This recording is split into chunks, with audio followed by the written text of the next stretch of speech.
Eddie Hearn is the gatekeeper of Anthony Joshua's career, and rightfully so, because this is his, manager, his business partner, and he's in charge of Anthony Joshua's, fights and business and things of that nature. But Eddie Hearn is the main reason why we haven't gotten these big fights between Anthony Joshua and Deontay Wilder, and Anthony Joshua and Tyson Fury. Anthony Joshua was never going to fight Fury coming off of 2 losses to Usyk like that, because they don't want to take that risk, because Anthony Joshua will be considered washed.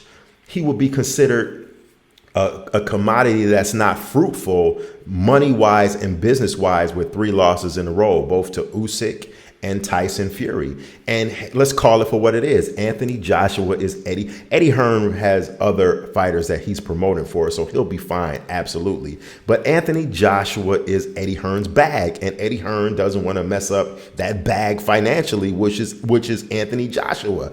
That's why when Eddie Hearn kept saying over the last couple of weeks that, we're negotiating this fight, but I would prefer for Anthony Joshua to take a couple tune-up fights before he steps into a huge big fight with Fury. Listen, if the fight is there, man, you take it. Like, you never heard of fighters back in the day, whether it was the Muhammad Ali era, the George Foreman era, or the Mike Tyson, Evander Holyfield era. You never heard of fighters ducking and taking this long in years to come out with mega fights. Fights were pretty much, twice a year, sometimes 3 times a year, and we were getting the bigger fights. So it's just like Eddie Hearn is just full of it, man. He's really full of it. I remember, just like you probably remember, when about 4 or 5 years ago, when Deontay Wilder's camp, when Deontay Wilder was the heavyweight champion, Deontay Wilder's camp offered Anthony Joshua's camp and Eddie Hearn $50 million for the fight.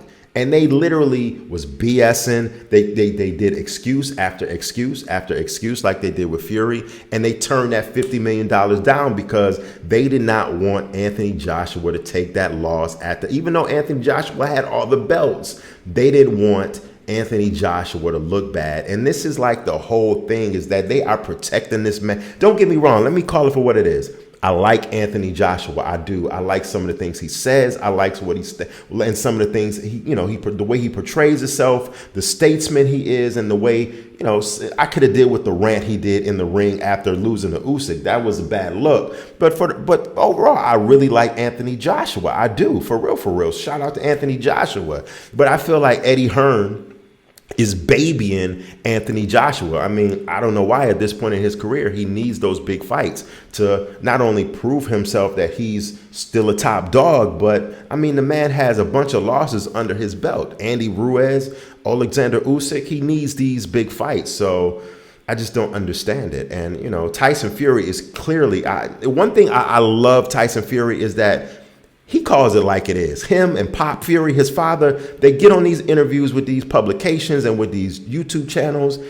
They call it like it is. They call out the BS. And that's what I'm all about. Tyson Fury is my favorite fighter of this current generation, because calls it like it is. And he isn't scared to hop in the ring, and he's beating all of the fighters you put in front of him. Deontay Wilder, I like Deontay Wilder too. I really do. But Deontay Wilder, he has a fight coming up this week, and Deontay Wilder really has to get over the whole thing about how Tyson Fury was labeled as a cheater, how he did this and he did that, when we clearly saw Tyson Fury beat Deontay Wilder. Some people say 3 times. I say clearly twice.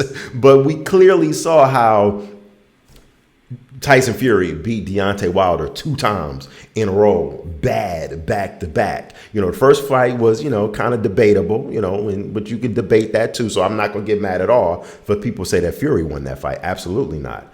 But Tyson Fury clearly mopped Deontay Wilder that 3rd time. That fight, a lot of people say it was the best fight of all time, because Deontay Wilder kept getting up and showing grit and showing how his strength, and he just kept getting up after getting knocked down. He was prevailing in the fight, but Deontay Wilder got washed in that fight. Let's just call it for what it is. So I don't know. I really want to know what what y'all got to think about Eddie Hearn's hands always being in the mix and the flow of Anthony Joshua taking these big fights. I mean, Eddie Hearn is the reason why we haven't seen Deontay Wilder versus Joshua. That fight should have happened literally like 4 years ago. Seriously.